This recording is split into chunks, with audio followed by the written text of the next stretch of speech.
आपने आईयूसीडी या कॉपर्टी 6 साल की रखवाई हुई है, 6 साल गुजरने के बाद क्या आपको उसको निकलवाना चाहिए या नहीं निकलवाना चाहिए? वजाइनल डिस्चार्ज बहुत ज़्यादा होगा इसके, और जहाँ पे एरो हेड है वहाँ पे आपको कॉपर्टी नज़र आ रही है, इसकी रिपोर्ट कैसे मेंशन करनी है?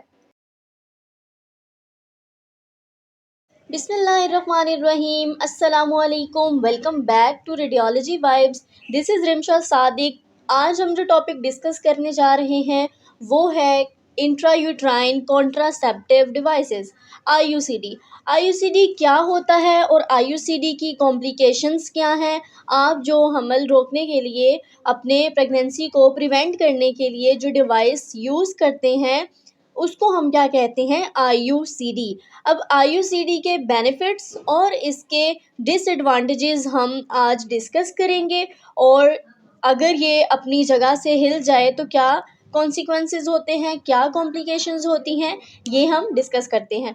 वीडियो को फर्दर स्टार्ट करने से पहले अगर आप मेरे चैनल पे नए हैं तो चैनल को लाइक कर दें, सब्सक्राइब कर दें और बेल आइकन को दबाना हरगिज़ नहीं भूलिएगा, ताकि आने वाली वीडियो की हर अपडेट आप तक पहुंच सके। तो वीडियो को स्टार्ट करते हैं।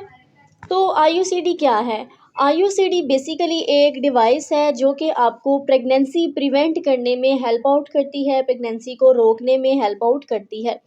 अब कितनी तरह की आईयूसीडीज़ होती हैं और किस तरह की बनती हैं, क्या मटेरियल होता है? तो अगर हम टाइप्स ऑफ आईयूसीडी की बात करें तो एक तो कॉपर की बनी हुई होती हैं, कॉपर कैरिंग होती हैं जो कि कॉपर टी कहलाती हैं।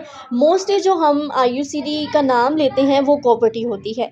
और इसके अलावा अगर दूसरी बात, इसके अलावा और भी डिफरेंट टाइप्स की जो है वो कॉपर्टीज़ या फिर आईयूसीडीज़ बनती हैं, लेकिन नॉर्मली जो हम यूज़ करते हैं और नॉर्मली जो हमें पता है वो क्या है, वो कॉपर्टी है। कॉपर्टी होती है और कॉपर्टी को हम जो है वो मोस्टली जानते हैं। अब हम यहाँ पे बात करेंगे कि आपको अल्ट्रासाउंड पे कॉपर्टी कैसे नज़र आएगी, और बेसिक नॉलेज की भी बात करेंगे। Okay, is it clear? Ultrasound की बात करें तो आपने सोनोग्राफिक फ़ीचर्स इसके याद रखने हैं कि जब भी आप अल्ट्रासाउंड इसके करवाएं या आप अपनी स्कैन की प्रिंट देखना चाहें तो आपने ये नोट करना है कि आपको बिल्कुल ब्राइट सा एरिया नज़र आएगा अल्ट्रासाउंड पे। दरमियान में एंडोमेट्रियम की जगह पे बहुत एक्ोजेनिक सा ब्राइट एरिया आपको जो नज़र आएगा, that is the intrauterine contraceptive devices. अब यहाँ पे सवाल ये पैदा होता है कि किस तरह से हेल्प आउट करती है प्रेगनेंसी को रोकने में। अब कैसे करती है? ये क्या करती है कि आपके जो स्पर्म्स की मोटिलिटी होती है उसको प्रिवेंट कर देती है। स्पर्म्स की मोटिलिटी जब नहीं रहती तो देन आपके जो है वो मज़ीद प्रोसेस भी नहीं होता। इसके अलावा क्या करती है, ये थिनिंग ऑफ एंडोमेट्रियम करती है, एंडोमेट्रियम को थिन करने में हेल्प आउट करती है। अल्ट्रासाउंड की बात करें तो अल्ट्रासाउंड पे आपको एक ब्राइट एक्ोजेनिक सा एरिया नज़र आएगा, जिस तरह से आपको इस पिक्चर में बिल्कुल वाइट सा जो एरिया नज़र आ रहा है, ये आईयूसीडी है, ये कॉपर्टी है।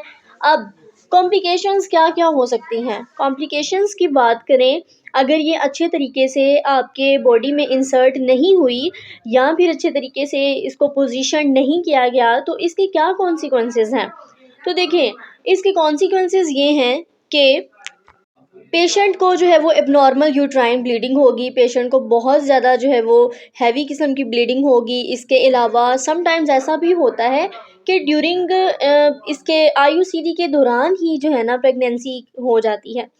तो ये काफ़ी रेयर है, लेकिन मोस्टली हो जाता होता है कि आपकी सस्पेक्ट हो जाती है प्रेगनेंसी। इसके अलावा आईयूसीडी में आपको पीआईडी हो जाता है, पेल्विक जो है वो इन्फ्लामेटरी डिजीज़ हो जाती है, आपको डिस्चार्ज, वजाइनल डिस्चार्ज बहुत ज़्यादा होगा। इसके अलावा जो है वो आपको पेन होगी, पेल्विक रीजन में यूट्राइन ब्लीडिंग। अगर हम अल्ट्रासाउंड पे इसकी डिस्प्लेसमेंट की बात करें कि कैसे पता चलेगा कि ये अपनी जगह पे नहीं है या हिली हुई है, तो अगर आप ये सामने अल्ट्रासाउंड की इमेज देखें तो ये जो है वो एक टीवीएस स्कैन की इमेज है। इस इमेज में आपको यूट्रस नज़र आ रही है, ठीक हो गया, और यूट्रस के नीचे जो आपको बिल्कुल ब्राइट सी वाइट कलर की लाइन नज़र आ रही है वो क्या है? वो हमारे पास है आईयूसीडी कॉपर्टी। अब देखें कैसे पता चला कि डिस्प्लेस्ड हुई है। सबसे पहले तो जो एक्सपीरियंस रेडियोलॉजिस्ट है, जो सोनोलॉजिस्ट है, उसको आपका स्कैन करते हुए देख के ही एक अंदाज़ा हो जाता है कि ये डिस्प्लेस है।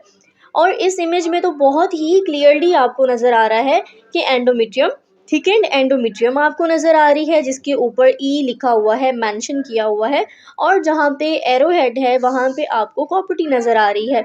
अब असल एंडोमेट्रियम में तो ये नहीं आपको नज़र आ रही, ये तो बिल्कुल नीचे की तरफ नज़र आ रही है, यानी यूट्रस की पोस्टीरियर वॉल पे नज़र आ रही है नीचे की तरफ। अब ये जो है ये क्या है, ये डिस्प्लेस्ड हुई है, अपनी जगह से हिली हुई है। अगर आप स्कैन कर रहे हैं, आप एक सोनोलॉजिस्ट हैं, रेडियोलॉजिस्ट हैं, तो आप इसकी रिपोर्ट किस तरह से लिखेंगे, इस बारे में बात करते हैं। इसकी रिपोर्ट कैसे मेंशन करनी है। अब जब आप इसको खुद स्कैन कर रहे होंगे तो आपने क्या करना है, इसका डिस्टेंस लेना है from the fundus of uterus.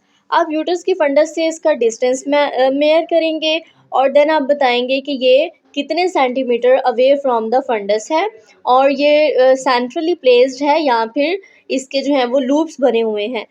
ये चीज़ें आपको जो है वो क्लियर पता होनी चाहिए, और ये आपने अल्ट्रासाउंड पे मेंशन करना है। अब इसका इम्प्रेशन क्या आएगा, इम्प्रेशन इसका आएगा डिस्प्लेस्ड आईयूसीडी। प्रॉपर रिपोर्टिंग की बात करें तो आप रिपोर्ट में मेंशन करेंगे, तो आप लिखेंगे कि displaced intrauterine contraceptive device is noted, the distance from the fundus is. तो नॉर्मल डिस्टेंस की बात करें तो 2 सेंटीमीटर नॉर्मल डिस्टेंस होता है फ्रॉम द फंडस।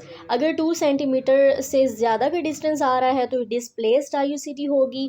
जितना डिस्टेंस होगा वो आपने मेंशन करना है। और इम्प्रेशन की बात करें तो impression will be displaced IUCD. Okay, हो गया। अब यहाँ पे हम बहुत इम्पॉर्टेंट एक सवाल है जो मैं डिस्कस करना चाहती हूँ। सवाल ये है कि बहुत से लोग ये पूछते हैं कि जैसे कि अगर आपने आईयूसीडी या कॉपर्टी 6 साल की रखवाई हुई है, 6 साल गुजरने के बाद क्या आपको उसको निकलवाना चाहिए या नहीं निकलवाना चाहिए। अगर उसकी नॉर्मल जा रही है, उसकी कोई भी जो है वो कॉम्प्लिकेशन नहीं आई, और उसका ड्यूरेशन यानी कि उसका जो मुद्दत थी वो कंप्लीट हो चुकी है, तो क्या हमें आईयूसीडी को निकलवाना चाहिए या फिर वैसे ही उसको छोड़ देना चाहिए, क्योंकि हमें तो कोई सिम्टम्स नहीं आ रहे। तो इसका जवाब ये है कि आपने क्या करना है, अगर आपका ड्यूरेशन 6 साल की रखवाई है, 8 साल की रखवाई है, वो ड्यूरेशन कंप्लीट हो गया है, सिम्टम आपको नहीं आया, बेहतर ये है कि आप उसको रिमूव करवा दें। आप उसको रिमूव करवा के दोबारा आईयूसीडी या कॉपर्टी रखवा लें। और अगर आपको आईयूसीडी रखवाने के फ़ौरन बाद, यानी कि आज आपने रखवाई है और कल आपको बहुत हैवी ब्लीडिंग स्टार्ट हो गई है जो कि कंट्रोल में नहीं हो रही, तो आपने क्या करना है, बेहतर ये है कि आप अपनी प्रॉपर्टी को रिमूव करवा दें, उसको निकलवा दें। अब सवाल एक और यहाँ पे आता है कि आपको कैसे पता चलेगा कि आपकी प्रॉपर्टी हिली हुई है, अपनी जगह से डिस्प्लेस्ड है। ठीक है, कोई सिम्टम नहीं है, आपको कुछ भी नहीं है, जस्ट आपको बहुत सीवियर किस्म की पेन है और वजाइनल डिस्चार्ज है। आपको कैसे पता चलेगा कि आपकी जो आईयूसीडी है या प्रॉपर्टी है वो डिस्प्लेस हुई है। इसका एक बहुत ही इम्पॉर्टेंट जो है वो क्लिनिकल प्रैक्टिस की बात करें तो बहुत ही कॉमन सा सिम्टम है, जब आपकी प्रॉपर्टी हिली हुई होगी, जब वो अपनी जगह से डिस्प्लेस होगी, आपको जो है वो धागा पड़ना स्टार्ट हो जाएगा, आपको थ्रेड लाइक मटेरियल जो है आपको यूट्राइन कैविटी से आपको बाहर आता हुआ फील होगा। तो जब आपको ये सिम्टम आए, इट मीन्स कि आपकी आईयूसीडी डिस्प्लेस हुई है, अपनी पोजीशन में नहीं है। देन आप अपने गायनेकोलॉजिस्ट के पास जाएं, उनसे कंसल्ट करें, अपना एक अल्ट्रासाउंड स्कैन करवाएं, पेल्विक स्कैन करवाएं, जिसमें पता चलेगा कि कितनी डिस्प्लेस्ड है, और देन इसको अगर कोई मज़ीद कॉम्प्लिकेशन है आपने इसको फ़ौरन से रिमूव करवा देना है, क्योंकि ये बहुत इन्फेक्शन क्रिएट करती है और समटाइम्स इसकी वजह से औरतों की फर्टिलिटी भी चली जाती है। तो आई होप आपको आज की वीडियो बहुत अच्छी लगी होगी। So if you like this video, kindly subscribe my channel and stay tuned for further radiological videos. मिलते हैं next video में इंशाल्लाह। अल्लाह हाफिज़।